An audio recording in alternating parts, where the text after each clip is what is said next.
270. After days of tension and turmoil, Democrat Joe Biden and running mate Kamala Harris have earned the 270 electoral votes needed to lead the nation forward. I pledge to be a president who seeks not to divide, but unify. Who doesn't see red states and blue states, only sees the United States. The president, pushing back hard, continues to claim the election is being stolen. Here in Texas, Democrats hoping to turn the Lone Star State blue earned only disappointment as the crusade to flip congressional seats and control of the Texas House failed. And in Harris County, Precinct 3 voters make a strong stand against the threat of higher taxes.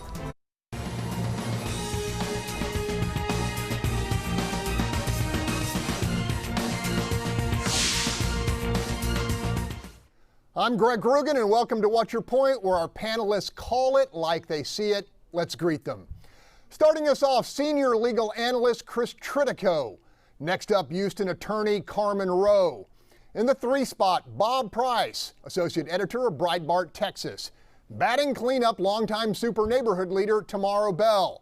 And closing us out, Charles Blain, founder of Urban Reform. Let's begin. It was an election which matched the tenor of this entire painful year. In short, tortuous, exhausting, and indicative of a citizenry deeply divided. 4 days after the last poll closed, America and the world received fairly definitive word as to who would lead this nation forward. Barring a long-shot legal challenge, Democrat Joe Biden will take the oath of office as America's 46th president, along with his running mate Kamala Harris, the first woman elected to serve as vice president. Amid withering, yet-to-be substantiated claims from the incumbent president that the election was being stolen, Democrat Biden moves steadily, irreversibly toward 270 electoral votes on the strength of ballots mailed by the millions from pandemic-weary homes in Pennsylvania, Nevada, and Georgia, other states as well. While hardly a mandate, it appears for now Biden has prevailed in a fiercely contested battle. And as my dad has said my entire life, you can't do any better than win. Panel, together we watched it unfold. What's your point? I'm going to start with you, Chris Tritico. You know, you say it's hardly a mandate, but Joe Biden is on track to get the exact same number of electoral votes that Donald Trump won, and he called it a mandate. The Republicans called it a mandate, but he's going into office with more votes than any president has ever received in American history, and he built a coalition of votes that includes more suburban housewives and a broader and bigger base of voters than anyone has ever received.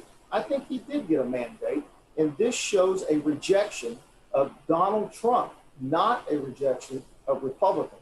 And that's something I think that actually Democrats nationwide, and especially Joe Biden, ought to be paying attention to. Bob Price, I'm guessing you're saying it ain't over till it's over. Well, it'll be over when 538 electors get together on December 10th and tell us who the next president is going to be, when 270 of them actually make a vote for who the president of the United States will be. Until then, there are elections to be contested. There are things going on. Even the president of Mexico said that it's too early to be offering congratulations to Joe Biden at this point. So, you know, there's a lot to be said, a lot to be done, but I'm going to disagree with you, Chris. I know this will shock you. I don't see a mandate here. You're right that it was a rejection maybe of President Trump and not of Republicans, but Biden didn't get votes for Joe Biden. When you look at these rallies that have taken place even since the election, they're not out there cheering for Joe Biden. They're cheering that they got rid of Donald Trump. So he's going to have to earn the support of people on both sides of the aisle. And with things going on like AOC's hit squad with the Trump Accountability Project, I don't see how they think they're going to bring unity together. Tomaro Bell, I saw some genuine glee on the streets of Houston. Up in Montgomery County, I saw people who were deeply angry about this result. What's your take? Welcome to the Democrats 4 years ago. People were deeply angry then, but life goes on. Now, I believe it was a mandate, and I believe by the time the counting is done, he will have over 300 electoral votes. Not only that, he has won the popular vote, something Donald Trump did not accomplish 4 years ago. So I do believe it is a mandate. And I do hope that in all sincerity, I agree. This was not about the Republicans. This was about Trump. If you look at how the Senate stayed in there, there were people, I know, Greg, I talked to you about it, who were working and doing the poll watching when they were opening up the ballots. And some of the Republicans were voting for Biden and then voting straight Republican. So I hope Biden can unify. I hope he can do what the last president didn't even try to do. Okay, Charles Blain, you and I talk almost on a daily basis. The outcome of this race was never a foregone conclusion. What's your take on what has unfolded during the last 4 days? Yeah, I mean, it's been crazy to put it lightly, but, you know, kind of like Bob said, we have until December 8th for the states to do recounts and certify and make sure that everything was done correctly and that they're confident in their results. So let's kind of, you know, take a breather until then. But I think the biggest thing out of this is, and people need to remember, is that while we focus so heavily on the presidential election, all of this confusion and anger and frustration was coming from one place, and that's local government. These were, you know, county registrars and tax assessors, collectors and county clerks and elections officials that guided the way this process happened. And so that's what we need to be focusing on, is that if we're going to kind of move forward from here and be confident in the results of the election, we have to understand that that's where the problem existed, and that's what we need to focus on. Now, I don't think that Biden has a mandate. We have to understand that, yeah, he had more votes than any president in American history, but Donald Trump also doubled his support among black men. He increased his support among black women. He had a huge Latino turnout. So clearly there's frustration there from a lot of groups that are typically supporters of the Democratic Party. And so I don't think that gives him a clear mandate going forward. And he needs to understand what that gap is and why it exists. Okay, I saved the completely unpredictable response of Carmen Roe for last. Carmen, what's your take? So I think there's a lot of excitement around Biden being president, and I think there's comfort in knowing certainly what the answer is as to who the president is. But, you know, I have to remind everybody that there's only one person that could tell us who the president's going to be, and that's following our Constitution. And so it's a situation where we have the media telling us this is a presumptive president, but they told us the same thing in the Bush v. Gore situation, and they got it wrong. And so for me, I'd like to see all the numbers come in, all the votes counted, and then let's decide that we have a president. As comfortable as it is to know and as exciting as it is to celebrate, I think it's too soon. All right, we're going to leave it right there, but we're going to continue our discussion of the 2020 presidential election in the next block. And stick around. Later, we will dive deeper into the significance of hearing Madam Vice President. Senator Kamala Harris makes history as the first woman and the first woman of color to hold the second highest seat in our nation.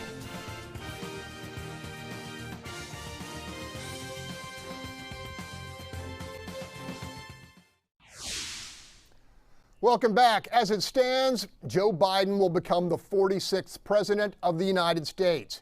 When he takes the oath of office, he will be 78 years old. His path to the White House has been rocky, to say the least, quite nearly derailed during the primaries by disappointing finishes in early swing states.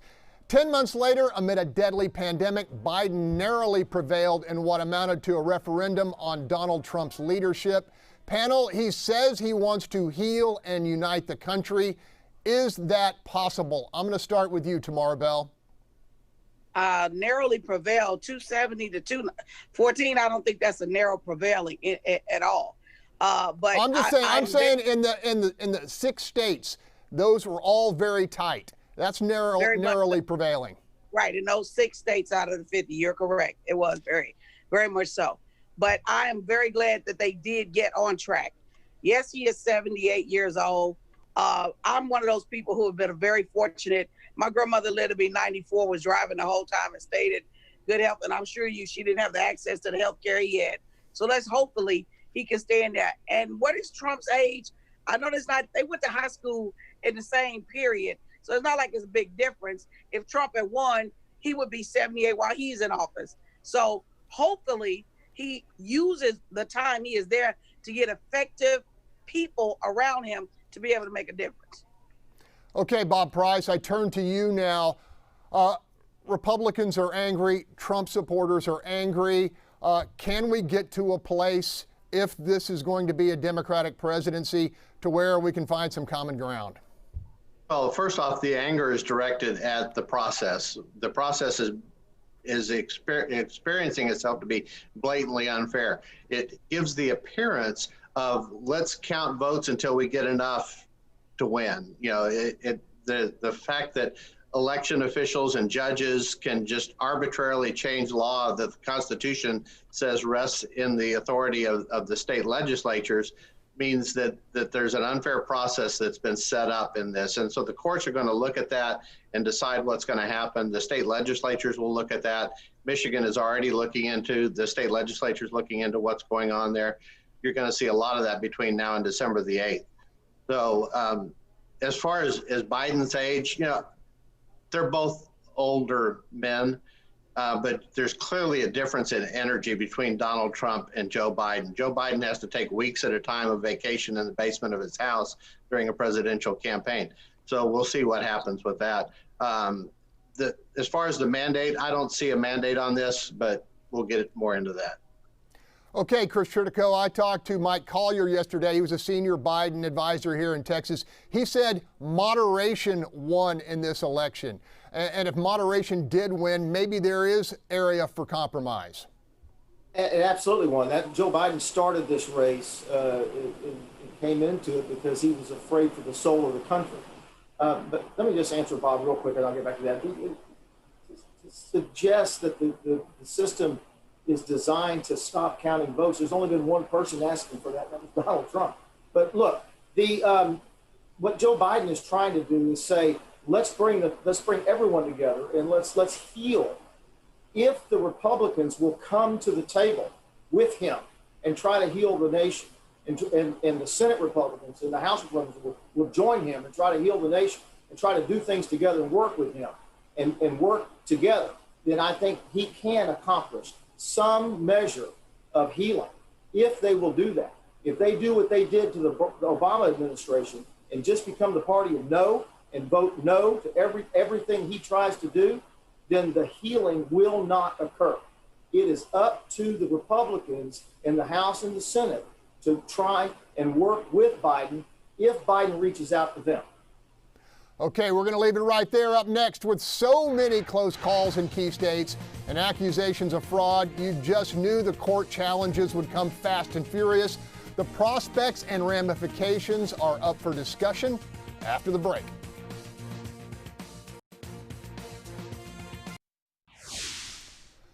Welcome back. It was an election that came down to a half dozen states with a razor-thin margin separating winner from loser. Now, having telegraphed his intention to dispute results that didn't go his way, President Trump and his team have launched a barrage of lawsuits and are demanding recounts, leaving no room for misunderstanding. Mr. Trump claims this election has been stolen from him as the direct result of a Democratic criminal conspiracy. Experts, including our own Professor Mark Jones, say that kind of vast voter fraud the president is alleging will be nearly impossible to find and even harder to prove. We probably saw a little bit of mail fraud. There were some dead people voting. There were some people voting for other people. There may be some ballots slipped in by party authorities, but we're talking in the dozens. Maybe if the election was within 200, 300 votes, that could be an issue.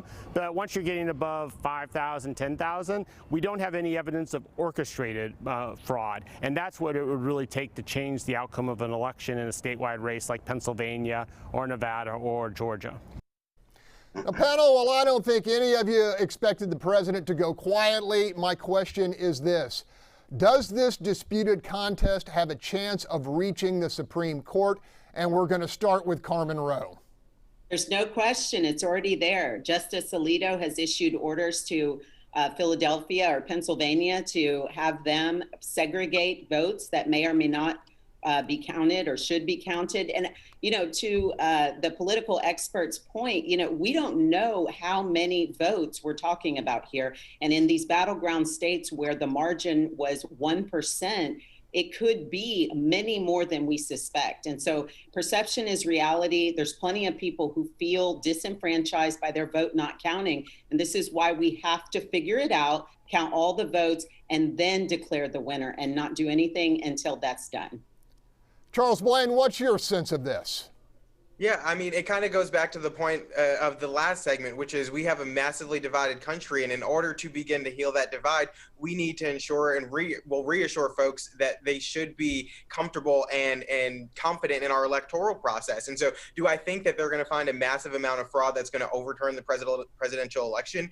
No, but we should be trying to do everything we can. And Biden, as the president, should feel confident in doing that as well, seeing through with these lawsuits that Trump has brought forth to make sure that the process is sound. But what frustrates me is that while there, and I agree with Mark Jones and I agree with everybody saying that there's not a massive scale of it, why are we okay with any level of ballot fraud? Even if it is 15 votes, we have a lot of down ballot races that are decided on even smaller margins. So it's not okay no matter what level of fraud it is. So I don't understand why we minimize it when it's not a massive amount. It shouldn't take a massive amount for us to be frustrated with a broken process.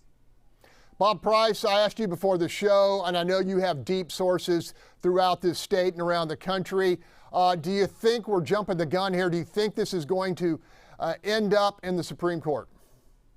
I think it will definitely end up in the Supreme Court because there are very definite constitutional issues that have to be decided here.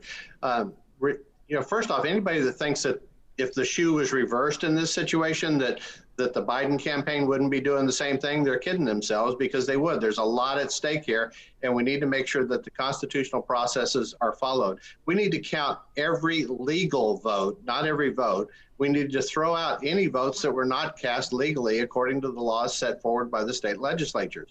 And so in situations like in Pennsylvania, where you have a judge that basically said, we're going to just keep taking ballots for 3 more days, whether they're postmarked on time or not, or you have an election official in North Carolina that says we're going to keep taking votes for 9 to 12 more days, that puts a perception of fraud into the mix. And that's going to have to be addressed. State legislatures are looking into this, and Michigan in particular. We need to make sure we are following the law in electing the president. Okay, I'm going to turn to our chief legal analyst, Chris Tritico, for his thoughts. Well, look, what the president is trying to say here is that there's a massive conspiracy in 5 states to steal this election from him.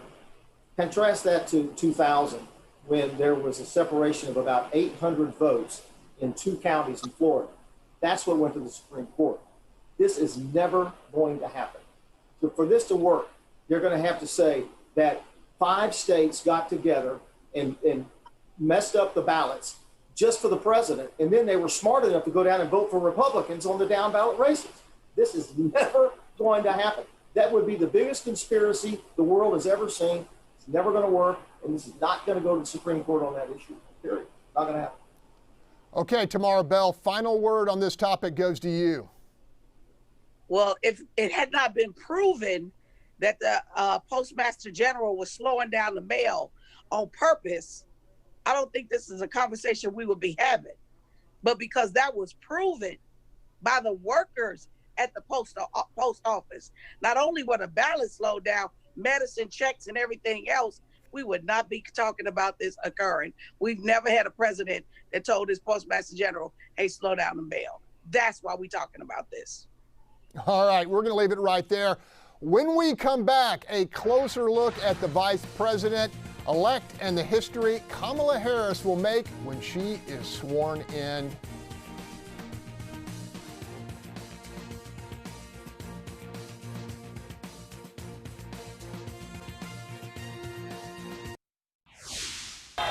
But while I may be the first woman in this office, I will not be the last.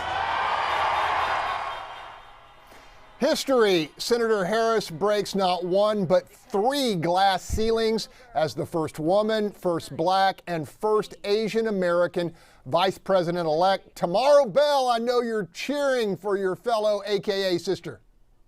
Yes, I am. I mean, a great, glorious day yesterday. I couldn't even reply to the text. I mean, my sunrise is so excited, as I am myself, This is such a wonderful moment. I'm not kidding. When you can actually watch history unfold before you and be a part of it. Greg, you know how many voter registration drives I participated in. I was at the West Great Poll the entire 20 days of early voting and election day. And I remember seeing proudly my young Saras coming in voting. And it was just such a wonderful experience for me personally, but for so many. It's millions of AKAs, and not just AKAs, the Divine Nine. I want to thank all the Panhellenic fraternities and sororities that got out and got this vote done. I mean, I want to thank Trader Truth for in Houston helping me, and Preta Stalwart on the HCC board. I had to thank y'all personally, but I want to thank all of my sorors. I'm so happy. I don't want to go over my time limit, so I'm gonna stop there. I'm so happy. Yes. Oh, okay, Please. Charles Blain, you are definitely not a Democrat, but do you appreciate the glass ceilings broken here?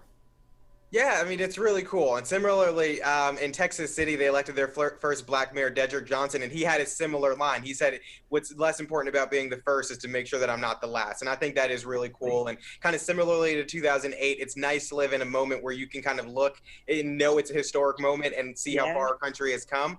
So yeah, I mean, of course, I disagree with their policies, but it's an amazing time to live through to be able to see that change. Okay, got to hear from Carmen Roe on this. It's the female takeover. Look, it's super exciting. Her white pantsuit was everything. Yes. And it's amazing to see a woman in there representing. And I love that she reached out to everybody of all races, of all classes, of all diversity when she talked about her role that she was about to take on. And this clearly creates a path for young ladies to look to a future that is very bright. Wait for the next female presidency. Yes. Okay, Bob Price, you're married to a super smart, super principled woman. I mean, do you appreciate the fact that they are elevating here in the year 2020? Oh, absolutely. Yeah, and it's nice to see Tomaro celebrating filibusterings, a tradition that will continue now in the Senate since the Republicans kept control there. But, you know, we need to remember that Kamala is entering the Oval Office as vice president with the most leftist voting record of any person to ever come into that office. She's clearly the most socialist leftist Democrat senator, and will be taking her advice and counsel to the president of the United States. So it'll be interesting to see how far he goes to the left with her. Final 30 seconds goes to Chris Tritico. That was the most backhanded compliment I've ever seen. Amen. Look, I think it's a great day for the country that we have finally elected a woman to one of the highest offices in the land. And we're finally moving forward in moving women and African Americans into the highest offices and saying it's time. And there it is. And I'm glad it's there. All right, well, coming up, a high-powered Democratic bid to seize control of the Texas House fizzles on Election Day. We're going to examine the reasons why, so stay with us. Welcome back. I wish I had a nickel for every one of my Democrat friends and acquaintances who predicted the Texas House would be flipping blue, earning the minority party a long-coveted seat at the table of power. And yet, despite millions of outside dollars, despite the changing Texas demographics, and despite the full-time efforts of one Beto O'Rourke, the Democratic quest to gain 9 seats was frankly a dud.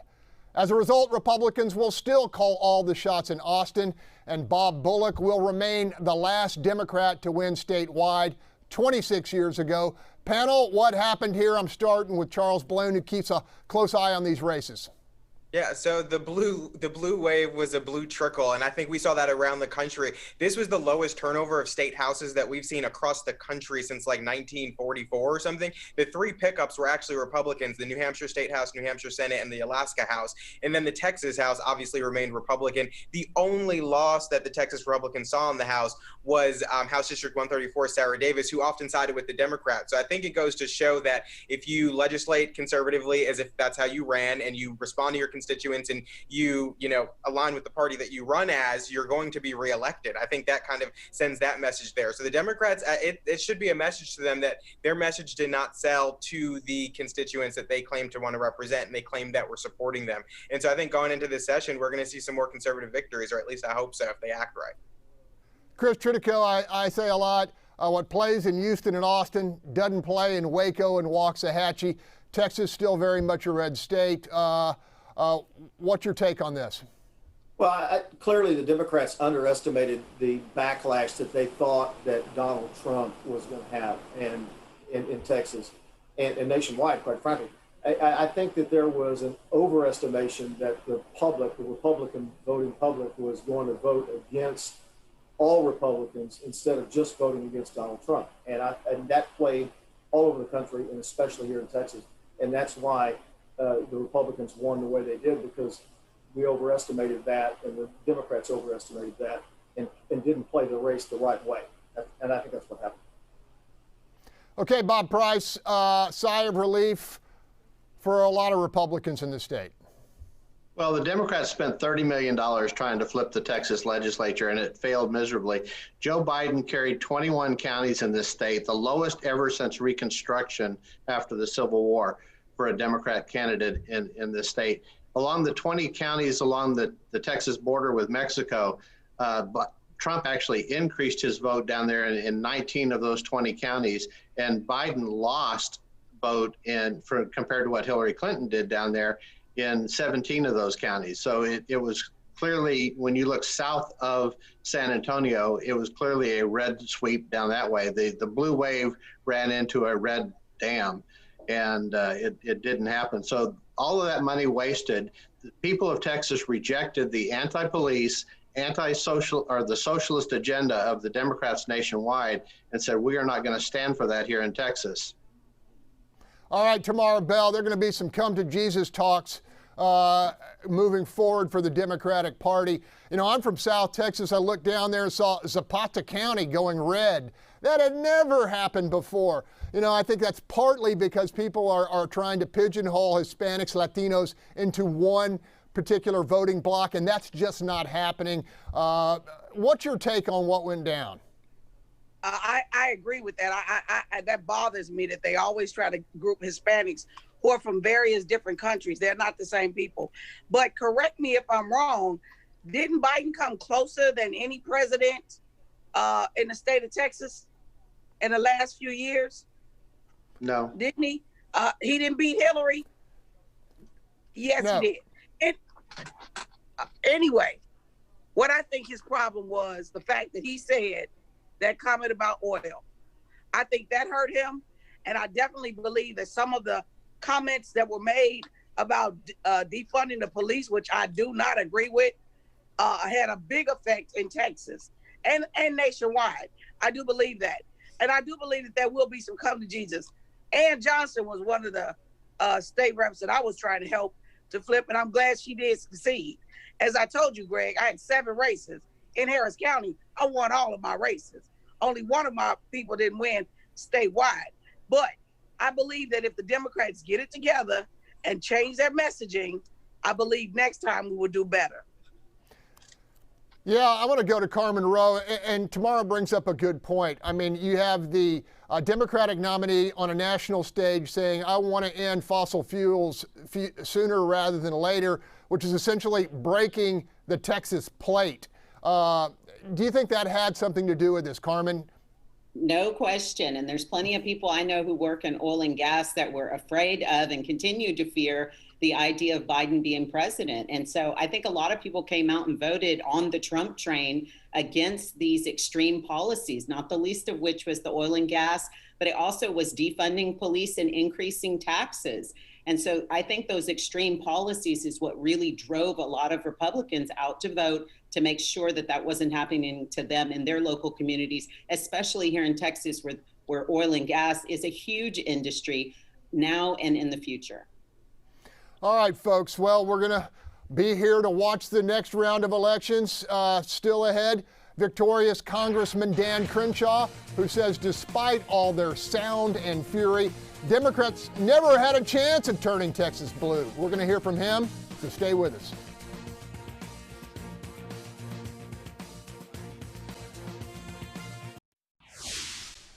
Welcome back. He was at the tip of the spear, so to speak, of the Republican effort to fend off a Democratic frontal assault on multiple congressional seats in the Lone Star State. When the smoke cleared Tuesday night, Team Blue had rolled snake eyes in every single effort to flip GOP members out of office. And Dan Crenshaw had secured a second term, coasting to a double-digit victory in Texas, too. We spoke one-on-one about why the Democrats failed and what lies ahead. Well, voters in Texas overwhelmingly rejected the radical Democrat platform. And there is no other platform from the Democratic Party except for the radical one, the one that wants to transition away from all fossil fuels, cost Texas millions of jobs, raise your taxes, open your borders, you name it, defund your police.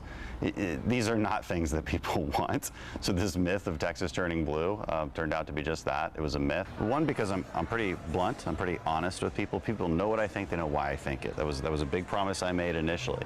I made a lot of other promises. I'm going to focus on flooding. I'm going to focus on the things that people care about, right? Border security, flooding issues. We've been really successful on those fronts, and I'm pushing the envelope, right? I want to focus on energy and environment issues. I've passed legislation along those lines. We've developed and just dropped legislation on the healthcare side. So I mean what I say. We're actually working seems to be more on important pieces of legislation to help people in this district. Define. When it comes to energy, I'm looking at cleaner ways to use, say, natural gas, innovate carbon capture technology, this kind of thing. Look, I think Texans overwhelmingly voted against the radical left's platform of transitioning away from fossil fuels, destroying our energy sector. But people still want cleaner air, cleaner water. They still want to find solutions for a cleaner environment and reduced carbon emissions, and we can provide that to them. I've been saying this for a while. I've had very, very strong opinions on the excessive changes to the way we do mail-in ballots, the way we've been doing absentee ballots, to the way they've been changing deadlines. This is playing with fire. It always has been, and now we're going to live with it, because now people don't trust what's going on. They don't trust the rules of the game, right? They say, your party's in charge, you're not letting us in, you're not letting us observe, and now we're mad. This is the last thing that Americans deserve. I mean, it really is. It's like they like a looser game so that it's harder to catch cheaters. They like that. I don't know why they like it. It's like the only thing that they don't want to regulate, which is very strange to me. But it should cause us concern, and again, this is a very important principle. You have to trust the rules of the game with something as important as an election. You have to trust that the other side won fair and square.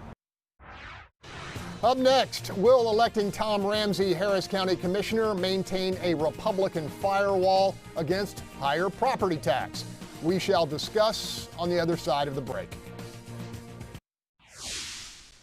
Welcome back. For Democrats in Harris County, the outcome of this 2020 election has to be bittersweet. Despite some spirited challenges, every elected office on the ballot, save for one, remained in Democratic hands. The sole Republican winner, Tom Ramsey, in the battle to succeed Steve Raddick as the Precinct 3 County Commissioner. As we pointed out, had Democrat Michael Moore prevailed, Judge Lena Hidalgo would have gained the benefit of a 4-1 supermajority on Commissioner's Court, and with it eliminated the ability of Republicans to block any future plan to raise property taxes. Panel, is Ramsey's win something Republicans can build on? Going to you, Charles Blain. Oh, it definitely is. And I mean, every Democrat on the county commissioner's court, from the judge to the 2 Democrat commissioners, were doing their best to try to get more elected, and because they wanted to be able to increase taxes on residents. And so luckily we're going to be able to avoid that, but for some other opportunities that they have through fees and things like that they'll probably take advantage of because they still have the majority. But I think what will happen is that this is going to breathe some life into the Republican Party here in the county. They have a win. Now they can look to that and use that to build off of. There are a lot of districts and council districts, state rep districts, and other districts that live within that precinct. And so I think it's going to give the Republicans, kind of the morale boost that they needed, because we haven't had a win in a very long time. Tomaro Bell, I know you followed this race closely. Yes, I did. And let me be very clear. Congratulations, Tom Ramsey. I was very glad that he won. Let me tell y'all why. I didn't like it when for 30 years, L. Franco Lee was the only Democrat. I don't believe it should be that out of balance. This way, I, like millions of other people in Harris County don't want my taxes raised, and I want there to be somebody on there to fight for that, to keep that from happening. I also do not agree with this elections administrator, but that's a topic for another day. So, congratulations, Tom Ramsey. Kegel, you got somebody to help you fight. Chris Tritico, Michael Moore was a strong candidate. He's smart. He worked for Bill White, but he kind of had the deck stacked against him here. Well, that district is a Republican voting district, and it's going to stay in Republican hands for a very long time. It's going to take a while, if that's ever going to flip Democrat, for that to happen in that seat. That's why it's been in Republican hands for as long as it has been. I mean, I wasn't surprised that it stayed in Republican hands. That's the way it's been. Okay, hey, I'm going to go over to Carmen Roe. Did you watch this race, and what was your take? Yes, I did. And I'm like Tomaro, I don't want my taxes raised. I think it's important for people to know that the only reason we don't have our taxes raised is because we had 2 Republicans on that court. And so if we didn't have Tom Ramsey as a winner, we would have a problem. And the reason is because Kegel and Raddick were smart enough to understand that the court cannot have a quorum to vote to increase our taxes if 2 or 1 of those people doesn't show up. And that's what they had to do last time. I'm encouraged that Ramsey is going to execute the will of the voters who put him in place to make sure it doesn't happen in the future. Okay, Bob, I know you like to close on topics. What's your take on this race? Well, I'm certainly glad to see Ramsey taking the seat and keeping some balance on the court. That's a good thing. The other interesting thing on this now is with Republicans retaining control of the state legislature with redistricting coming up, some of those county commissioner lines can be redrawn now and maybe make it to where we can get back to a 3-2 majority on the county commissioners court. Okay, we're going to leave it right there. Coming up, the most diverse county in the country picks a black sheriff for the first time since Reconstruction. Our conversation with Eric Fagan is dead ahead.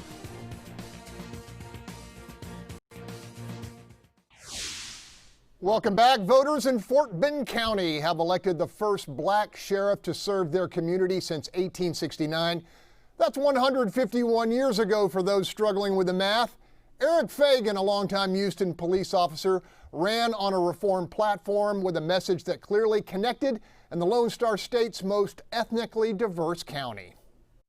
Right now in our country, law enforcement and the community are more further apart than any time before, even back since the 1960s. We're that far apart. So the people in law enforcement must own up to it. Some of the problems that this caused. So we must own up to it. So I want to reach out to the community by doing community-oriented policing, starting an actual citizens review board, and bringing mediation to the Fort Bend County Sheriff's Department. I've been in law enforcement now for over 34 years. It's a lot of great officers out there. It really is. And when we talk about police reform, good officers want to get the bad officers out just as well. Because, look, things that happen in other cities affects officers across the state because we are a part of a group. So we have to own up to it and don't hide it and don't try to cover it up. We must become more transparent and bring the public in. I am not for defunding police. Look, you want the best and most professional law enforcement officer and most courteous person to be there to help you when you're in time of trouble.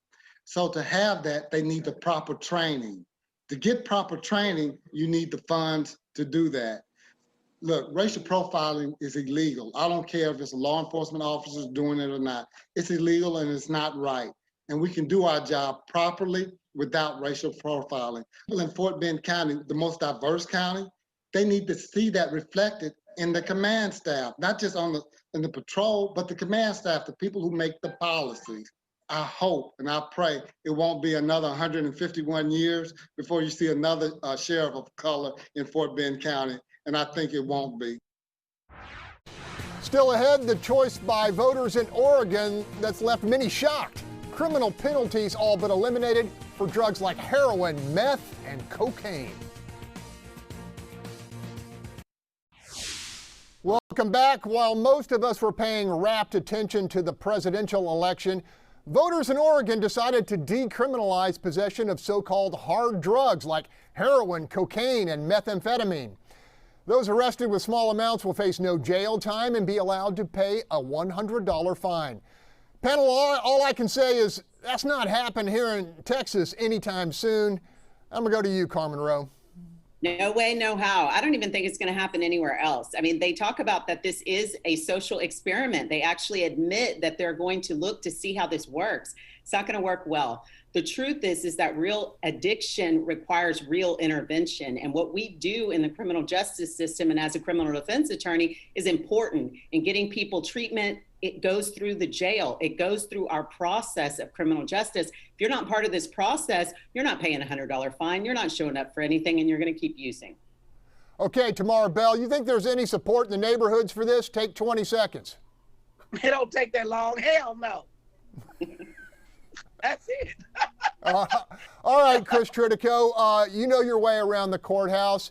Is this a good idea, or is this just kind of like risky social experimentation? Well, look, as a social experiment, I want to see what happens over the next few years, but I don't think it's the right move. I think that what we need to do is take the users, the end users, and give them the interdiction that they need to get off of drugs, and take our criminal justice system and use it to incarcerate the people who are selling the drugs.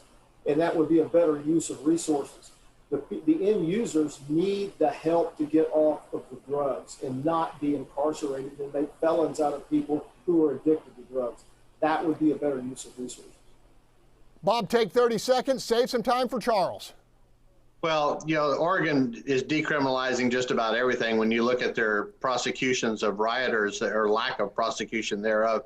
But these are very, very dangerous drugs, and the Mexican cartels are making billions of dollars moving these drugs into our communities and killing tens of thousands of people. So it's a very dangerous thing that they're doing. It also takes away a law enforcement tool where they would take people who get busted for possession of small amounts of drugs and get them to flip on the drug dealers. So I think it's a very dangerous situation. Urban reformer Charles Blain, final 25 seconds goes to you. So like you said, Measure 110 maximizes the maximum penalty is $100 and it decriminalizes it, but it also mandates a drug treatment program funded through marijuana sales tax dollars. So people are going to treatment, and the Oregon College of Physicians and Nurses Association both co-signed it. So I don't know. That's the beauty of our democratic republic, is one state can try something, another state can try another thing. So if it works for them, great. That's the West Coast. They can do that, and we'll just keep doing what we're doing over here for the time being. All right, we're going to leave it there. Thanks for joining us. The conversation continues on a national level next with Fox News Sunday and host Chris Wallace. From all of us here, have a safe and healthy week.